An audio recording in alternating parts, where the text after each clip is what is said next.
Hello, everyone, and thank you for joining us today.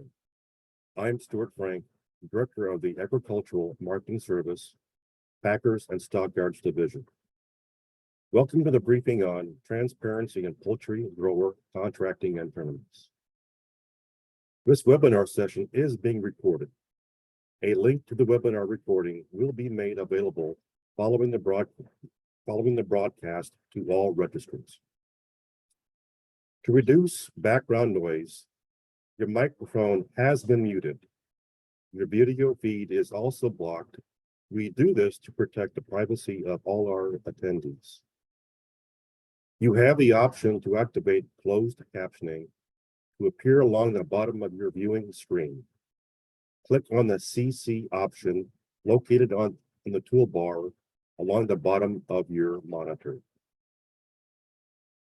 We will not be using the chat room today, but the question and answer box will be open throughout the presentation. Please take a moment to locate the Q&A option located on the toolbar at the bottom of your monitor. Please enter any questions or comments using the Q&A box. You may choose to enter them anonymously by checking the anonymous box before clicking send. At the end of today's webinar, we will address questions that were submitted prior to the presentation. We will prepare a set of frequently asked questions, FAQs, from those previously submitted and from today's webinar. The FAQs will also be posted on our website. With that, we will now begin our presentation. So joining me today is Billy Brake. He is the Packers and Stockyards Senior Regulatory Policy Strategist, or Specialist, and Tom Dugan, who is the Packers and Stockyards Director of our Competition Branch. So, just a brief overview. The Packers and Stockyards Act's primary goal is to maintain a level playing field for those that buy and sell livestock and poultry in commerce. This includes fostering fair and open competition and guarding against deceptive and fraudulent practices affecting the movement and price of livestock and poultry and their products. The Poultry Transparency Rule amends regulations under the Packers and Stockyards Act. The final rule revises the list of disclosures and information live poultry dealers, LPDs, must furnish to poultry growers with whom dealers make poultry growing arrangements. It also establishes additional disclosure requirements in connection with the use of poultry grower ranking systems by LPDs to determine settlement payments by poultry growers. These changes will promote transparency in poultry production contracting and provide poultry growers and prospective poultry growers relevant information with which to make business decisions. The final rule was published November 28, 2023, with an effective date of February 12, 2024. So now we will have Billy Brake will provide an overview of today's presentation and the rules disclosure requirements. Billy? Hello, everybody. Thank you, Stuart. We're going to start with there are two primary components to this rule. One, the live poultry dealer disclosure document, which I will sometimes refer to as the disclosure document or the Section 102 disclosures. And two, the tournament disclosures, which I will sometimes refer to as those Section 104 disclosures. So here's a roadmap for today's event. I'm going to provide an overview of the disclosure document at Section 102, and I'm trying to answer the following questions. What are the key components of the disclosure document? When do they apply? And what exemptions exist? Then we will cover the disclosure document in detail, including the PSD 6100 guidance document, where Tom Dugan will walk us through some examples for computing the grower turnover ratio and the financial performance quintiles required under this rule. After that, I will give you a couple of quick tips for disclosure document compliance, and then we'll move to a discussion of the tournament disclosures, and I will explain who it applies to and when, and we'll go over the key items to be disclosed. Finally, I'll invite Stuart back to do a quick summary and host a question and answer session. So moving right into the overview of the disclosure document. The live poultry dealer disclosure document is a document produced by live poultry dealers to provide relevant information to growers at the time of contracting or modification of existing contracts. In most cases, you will need to provide the document and the additional documents to growers at least 14 days prior to executing the broiler growing arrangement. Growers can waive 7 of the 14 days. Note here, if you're changing housing specifications, you are most likely revising your contract. A copy of the broiler growing arrangement and a document with a full description of housing specifications, if it's not included in the contract, must be provided to growers along with the disclosure document when an original or additional capital investment is contemplated in relation to the agreement. You will also need to provide a letter of intent. On application, there is one key question. Do you contract with growers for broiler grow out? If the answer is yes, this rule applies to you. If the answer is no, it does not. However, if the rule applies to you, you may be exempt. If you slaughter less than 104 million pounds annually and you do not require any original or additional capital investment at the time of contracting. Before we jump into the contents of the disclosure document, I want to note that this rule also requires 2 new items to be added to all broiler growing arrangements. There are no exemptions.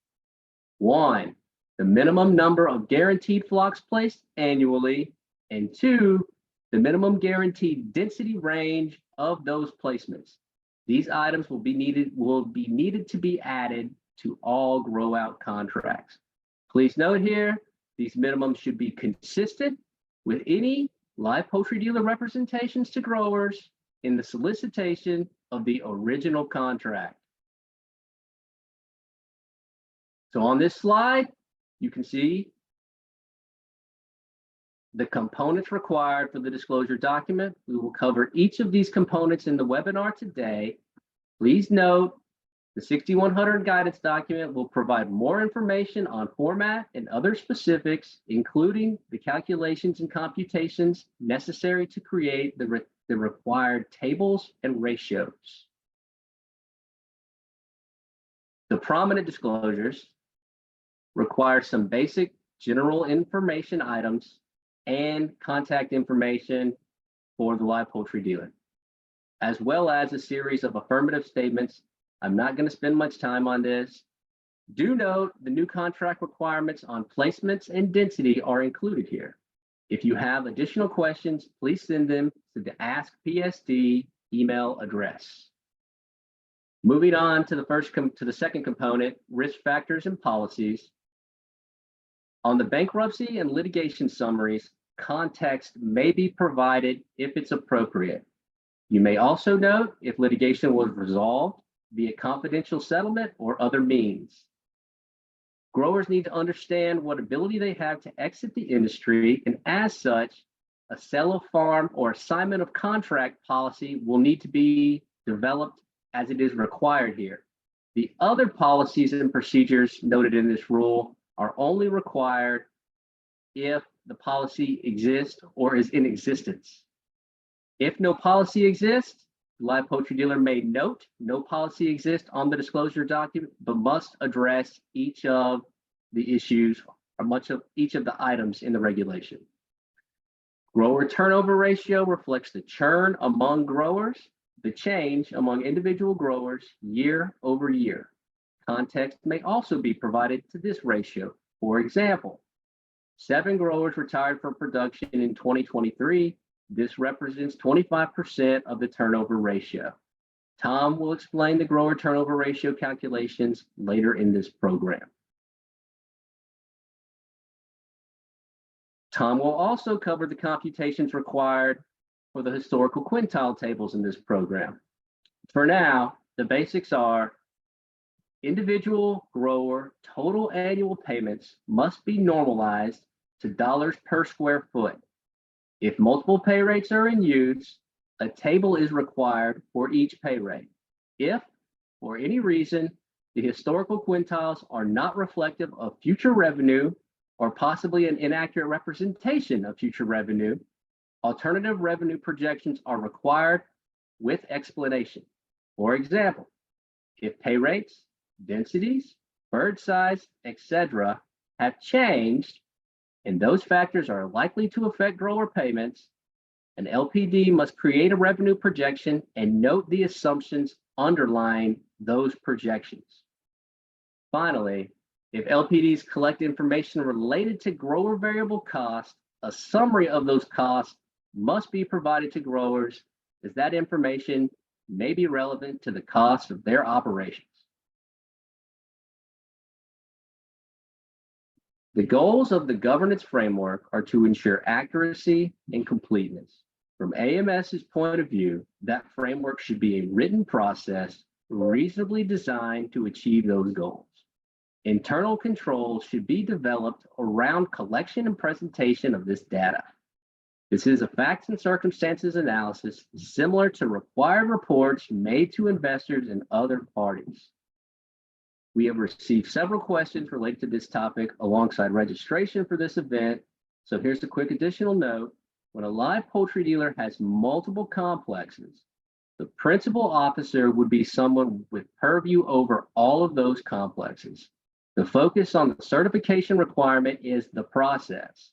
AMS understands some information will be collected at the complex level.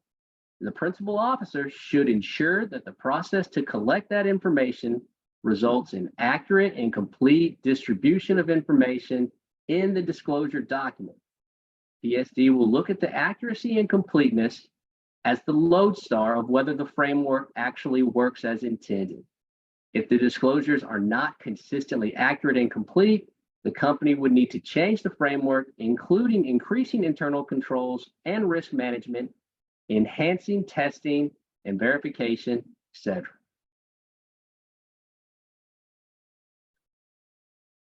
Grower receipt requirement seeks to ensure that growers receive the disclosure document. A signature from the grower confirming receipt is the preferred method.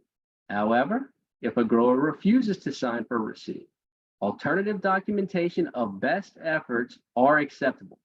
These may include statements from company personnel, documented letters and phone calls, text messages and emails, among other relevant evidence.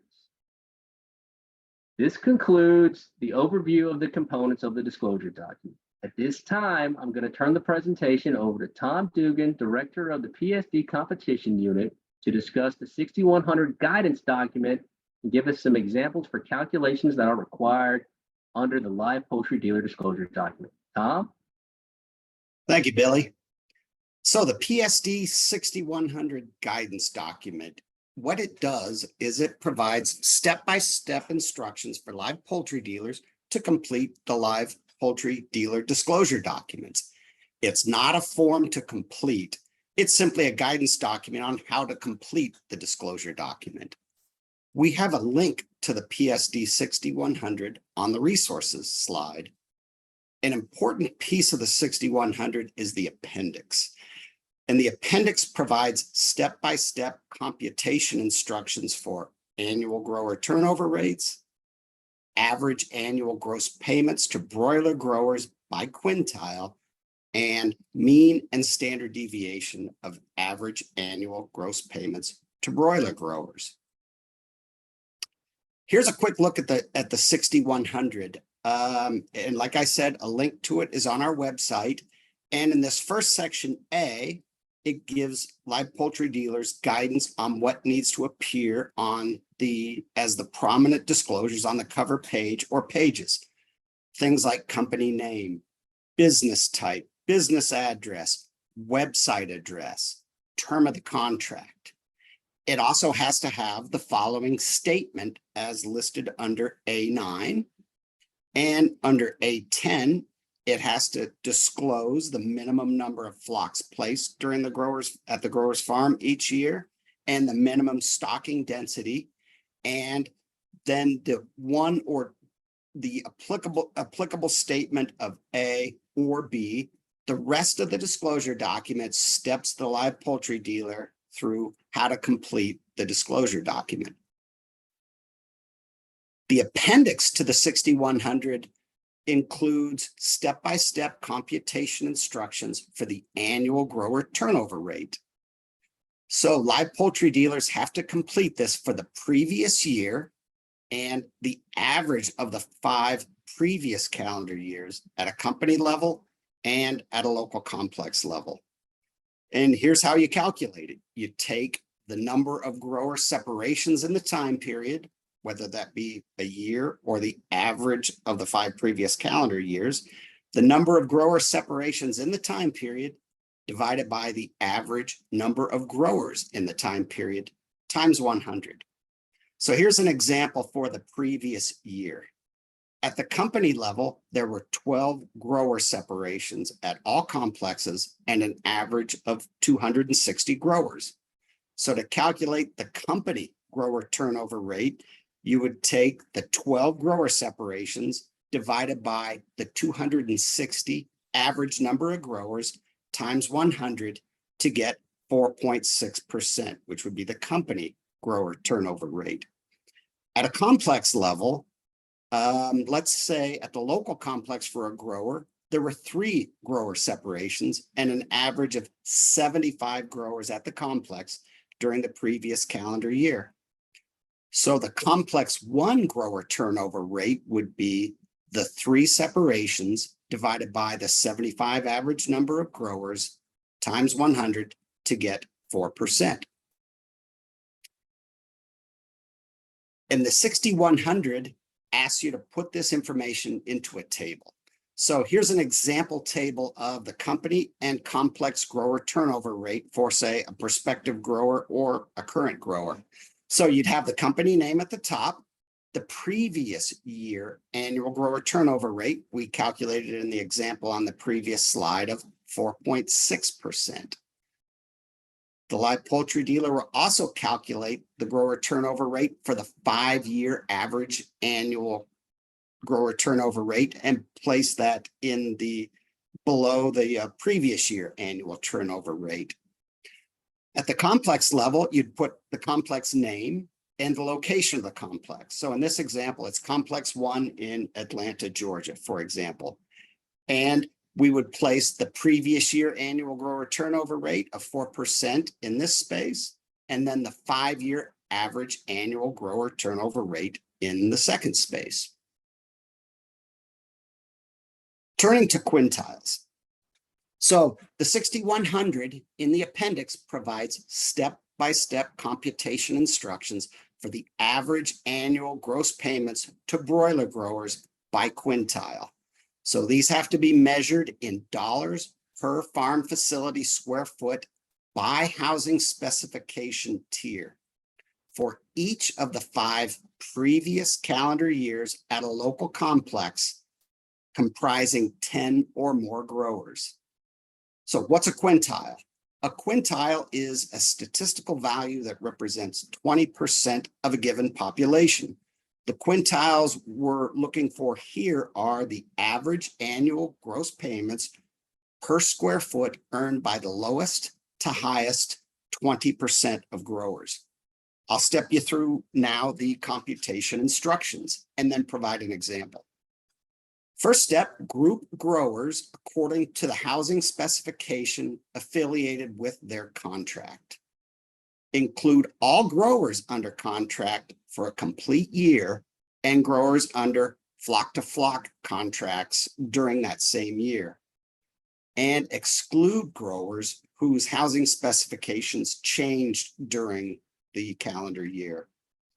Then you sum all gross payments to each grower during the calendar year to determine each grower's annual gross payments. Then you divide each grower's annual gross payments by the square footage of floor space of the grower's farm facility to reflect per farm facility square foot. So here's an example. Let's say in 2023, a broiler complex paid the following amounts per square foot of housing to each of 17 growers with the same housing specification for the year. $1.32, $1.94, $2.18, all of them listed just kind of in random order. Step 4, you would rank the annual gross payments per square foot in numerical order from lowest to highest. The result appears in this table. An interesting thing to point out, you would see that there are two $1.56 payments. So there are no ties when you're doing the ranking. You would simply rank one as number 7 or one as number 8. If there were 3, they would be 7, 8, and 9, for example.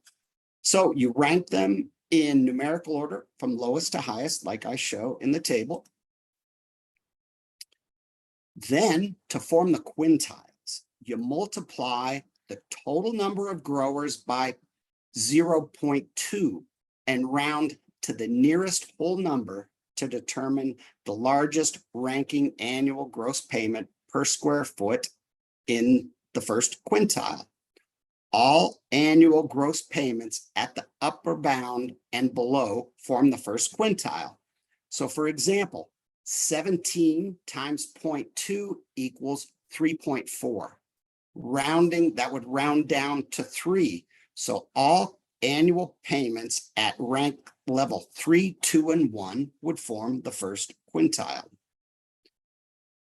Then you multiply the total number of growers by 0.4, 0.6, and 0.8 and round to the nearest whole number to determine the largest ranking annual gross payments per square foot for each of the remaining quintiles. The lower bounds for each quintile are simply the next annual gross payment above the upper bound of the previous quintile. All remaining annual gross payments per square foot above the upper bound of the fourth quintile form the fifth quintile. Let's see how this works. So multiplying the total number of growers by, which is 17 by 0.2, 0.4, 0.6, and 0.8 yields 3.4, 6.8, 10.2, and 13.6. We round these to the nearest whole number to get 3, 7, 10, and 14. And those are the upper bounds of the first quintile, which is 3. The upper bound of the second quintile is 7. The upper bound of the third quintile is rank 10. Upper bound of the fourth quintile is 14. Everything above rank 14 forms the fifth quintile. So then you group each annual gross payment into the quintiles using the respective lower and upper bounds calculated above. And the result appears in the following table. So everything in rank 3 and below forms the first quintile. These are the payments in the first quintile: $1.32, $1.33, and $1.35. The second quintile starts at 4, the rank above the first quintile. So 4 through 7 forms the second quintile. 8 through 10 ranked payments form the third quintile. 11 through 14 forms the fourth quintile, and everything above the fourth quintile is in the fifth quintile. Then we need to calculate the average of the annual gross payments per square foot in each quintile. To do that, you sum the payments in each quintile grouping and then divide by the number of payments in each grouping. So, for example, we would add up to get the average of all the payments in the first quintile. We would add $1.32, $1.33, and $1.35. We would divide by 3 to get the average annual payments in the first quintile. That answer is $1.33 rounded to the nearest cent. So the result is $1.49 for the second quintile, $1.61 for the third quintile, $1.90 for the fourth quintile, and $2.09 for the fifth quintile. The final step is to place the average of these annual gross payments into a separate table by quintile for each of the 5 previous years by housing specification. So for our example, we would have the complex name, Atlanta, complex name, whatever the name is in Atlanta, Georgia, complex 1. These are for housing specification A, for example. The first quintile is, as we calculated, $1.33 per farm facility square foot. Second quintile, $1.49, $1.61, $1.90, and $2.09 in the fifth quintile. This information is useful to growers because they can assess for other similarly situated growers with the same housing specification at the same complex. They know the lowest 20% of growers last year earned $1.33. The middle quintile performers earned $1.61, and the upper 20% of the highest performing growers earned $2.09 per farm facility square foot.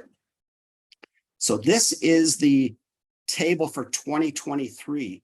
You have to do this for each of the 5 previous years. So you would do it for 2019, 2020, 2021, 2022, 2023, so on and so forth. In 2024, it'd be the 5 previous years from 2024. Also in the appendix to the 6100 are step-by-step computation instructions for the mean and standard deviation of annual gross payments per square foot.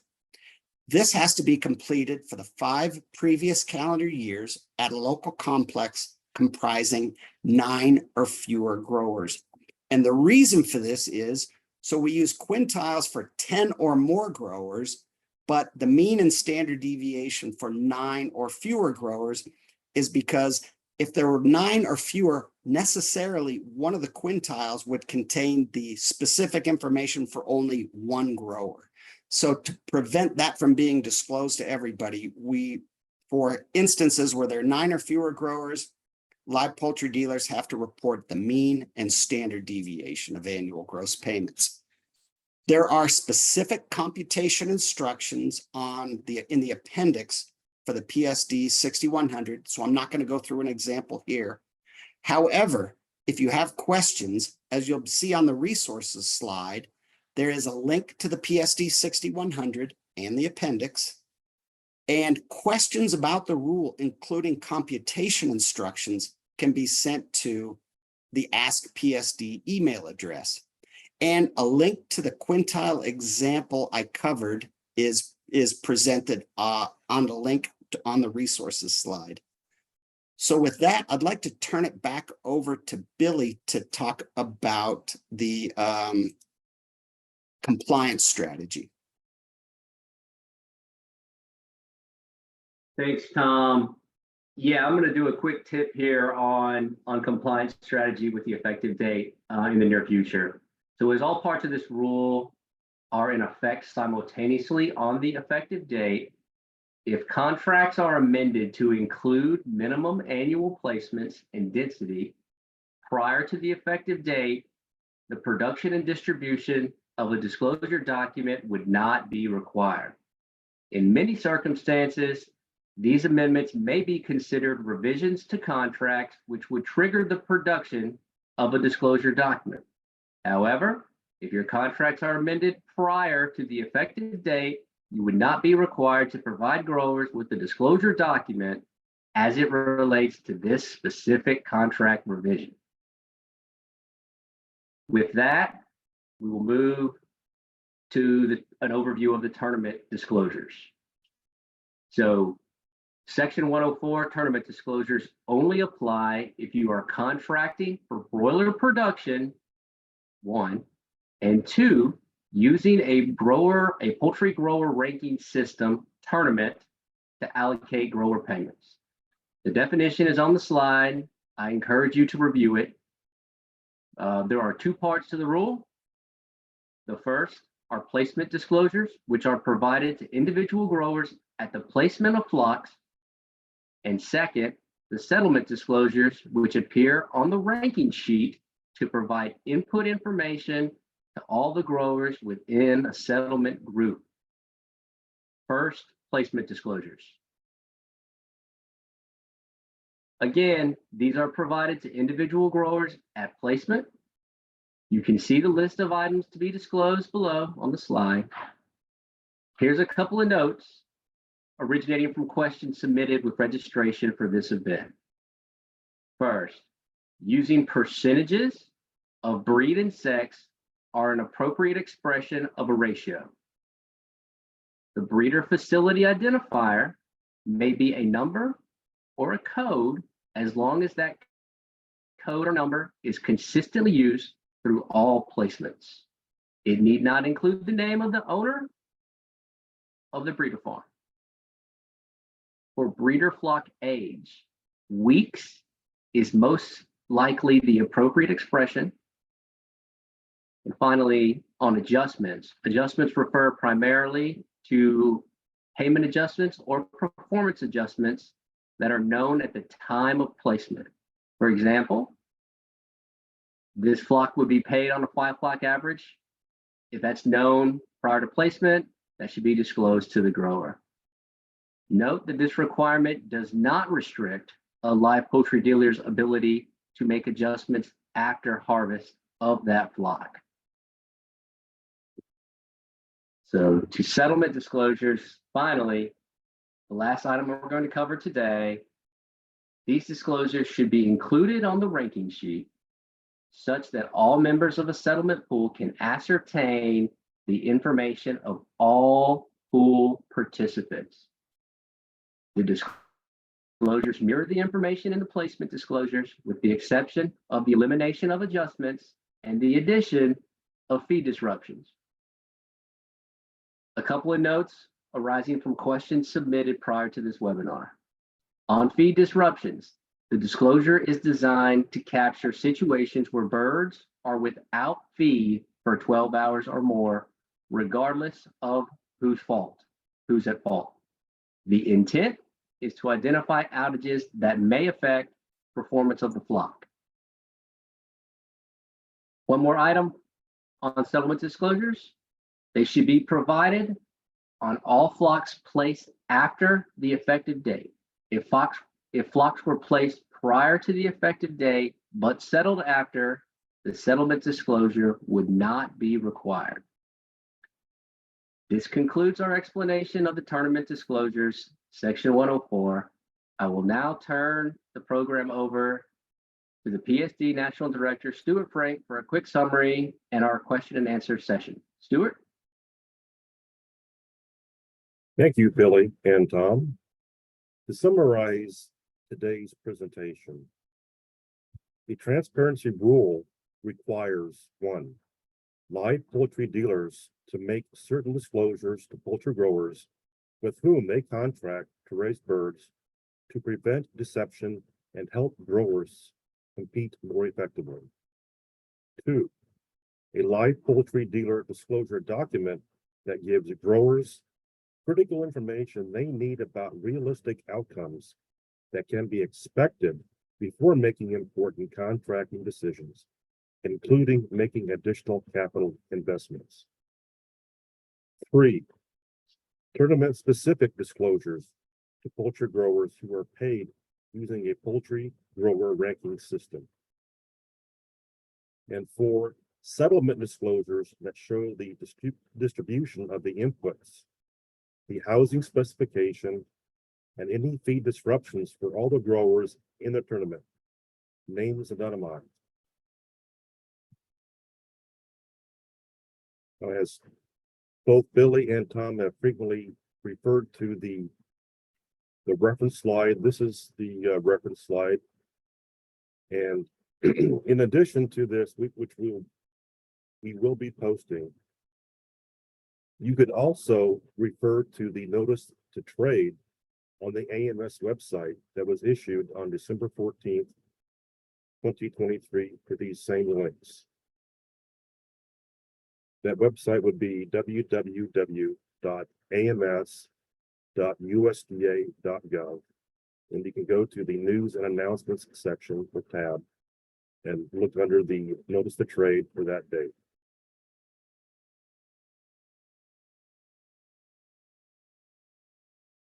So now we will be addressing questions that were submitted prior to the webinar. Questions submitted in the Q&A tab of this presentation will be addressed in the frequently asked questions or FAQ document, which will be made available on our website in early January 2024.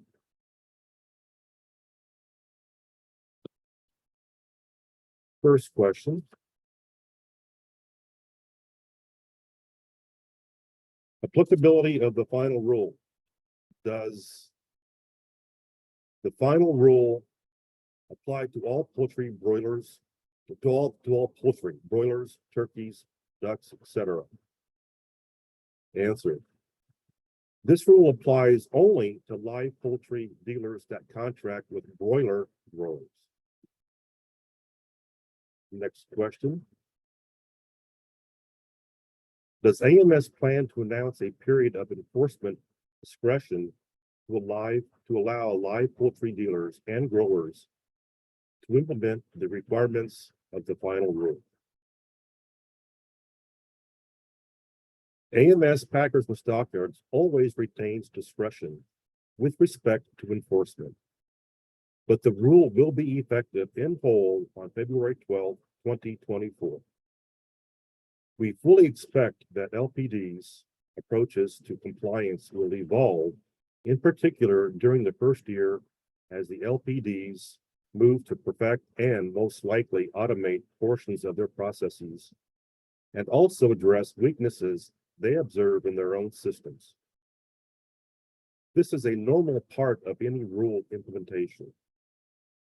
AMS Packers and Stockyards intends to deploy its agents to learn and examine compliance and will work with LPDs where insufficient compliance is observed, but good faith efforts are being made to comply. Next question. Disclosure of bird sexing. If we sex birds so that 100% males are placed in one location and 100% females are placed in another location, how would we disclose this to growers? What if we don't sex birds placed at another location? Tom? Sure, thank you, Stuart. Good question. So for the first example, what the live poultry dealer would disclose would simply be that 100% of males were placed at the first location. They would disclose that 100% of the birds placed in the other location are females. And in the second example, if they don't sex birds, if they don't sex the birds placed at another location, they would simply disclose that the placement was non-sexed, or they could also use the term a straight run. And for a hybrid example, let's say 50% of the birds were sexed in one location and the other 50% of birds placed at the same location were not sexed. They would disclose the ratio of the sexed birds they know, the 50% of the sexed birds they know, the other 50% they would disclose to be straight run. Thank you.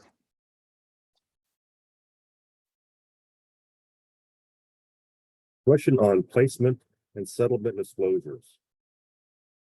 The settlement disclosures required under the rule, does the effective date of February 12, 2024 apply only to birds placed on or after the effective date, or to birds placed before the effective date? Tom? Sure. Like Billy said previously, live poultry dealers will only be required to provide settlement disclosures to growers for birds placed on or after the effective date. not for birds placed before the effective date. However, live poultry dealers are required to provide placement disclosures to growers for birds placed on or after the effective date. Thank you. Thank you, Tom. Next question regards feed outages. Feed outage disclosure. When does a feed outage actually begin? Regarding feed outages or feed disruptions, this disclosure is designed to capture situations where birds are without feed for 12 hours, regardless of fault. The intent is to identify feed outages that may affect the grower's performance. Next question. How does this regulation affect live poultry dealers who are not using a tournament payment system? Does this regulation affect live poultry dealers that process less than 50,000 pounds per week? Billy, would you address this one? Thanks, Stuart. And that's a very good question. There are three separate requirement series in this rule. There are the contract requirements. Those are the minimum annual placements and density. The production and the second requirement is the production and distribution of the disclosure document. And third, the tournament specific disclosures in 104. Assessing each one of those individually, the contract requirements apply to all broiler growing arrangements. There are no exceptions in the rule. So those must be added to all broiler growing arrangements. The disclosure document applies to all broiler growing arrangements, but if your volume is below 104 million pounds annually, you are exempt, unless you are requiring original or additional capital investment. And finally, the tournament disclosures apply to everyone who uses a broiler growing ranking system to allocate payment. So in answer to this question, the result is that they would have to add the contract requirements, but would be exempt from the disclosure document based upon their volume, and would not have to provide the tournament disclosures if they weren't using the tournament system. Thank you, Billy. This next question is about providing disclosure documents to prospective or current growers. It's asked about whether it's 14 calendar days or 7 calendar days, and whether is there a waiver or an option for a waiver. So, Billy, can you also address this one? Thanks, Stuart. This is also a very good question. I'll note a couple of comments about our framework here. The waiting period applies to the live poultry dealers' execution of the broiler arrangement. It does not regulate execution by growers. AMS encourages live poultry dealers to add a line or box to the grower receipt page of the disclosure document where a grower may elect to waive up to 7 days of the waiting period. Such a waiver provision should also clearly state that a grower may not be penalized if he or she elects to take the full 14 days of the waiting period. I hope this adds some clarity to the process for waiver and provides an accurate representation of what live poultry dealers should be able to do to comply with our standard here. Thank you, Billy. And our final question for today is regarding the minimum number of placements. Two-part question. How do you disclose the number of placements when beginning a contract in the middle of a calendar year? And secondly, can the minimum number of placements disclosed be a non-whole number? Billy? Thanks, Stuart. I think this is a very important question as these will be needed needed to be added to all broiler growing arrangements in the near future. So let me emphasize that this is a minimum guaranteed under contract. It is designed to set minimum grower expectations. It is not an average. As broiler production is primarily contract based, the annual in minimum annual placements would be counted from the date of the execution of the contract, irrelevant of the calendar year. In a multi-year contract, it would be counted from the anniversary of the date of execution. And unless growers are compensated on a fractional flock, the minimum placement should be a whole number. Okay, thank you, Billy. So those are the questions that we were able to address today that were submitted prior to today's webinar. As a note, Packers and Stockyards will have a presence at the IPPE Expo in Atlanta, Georgia, the week of January into February, January 29th through February 1st, I believe are the dates. So if you are at the expo or the conference, please stop by with your questions or concerns or just advice. Additionally, as we note, there are numerous questions that were submitted during the webinar in the Q&A box. Thank you very much. As mentioned before, we will be preparing answers to the questions that we have received during the webinar and also after the webinar on the Ask PSD email address. We will be putting together those FAQs and publishing those or posting those on our AMS website in January. And again, as a reminder, also you can use the Ask PSD email to provide or submit additional questions. So with that, I just want to thank you for your attendance today. And this concludes today's webinar. Thank you very much.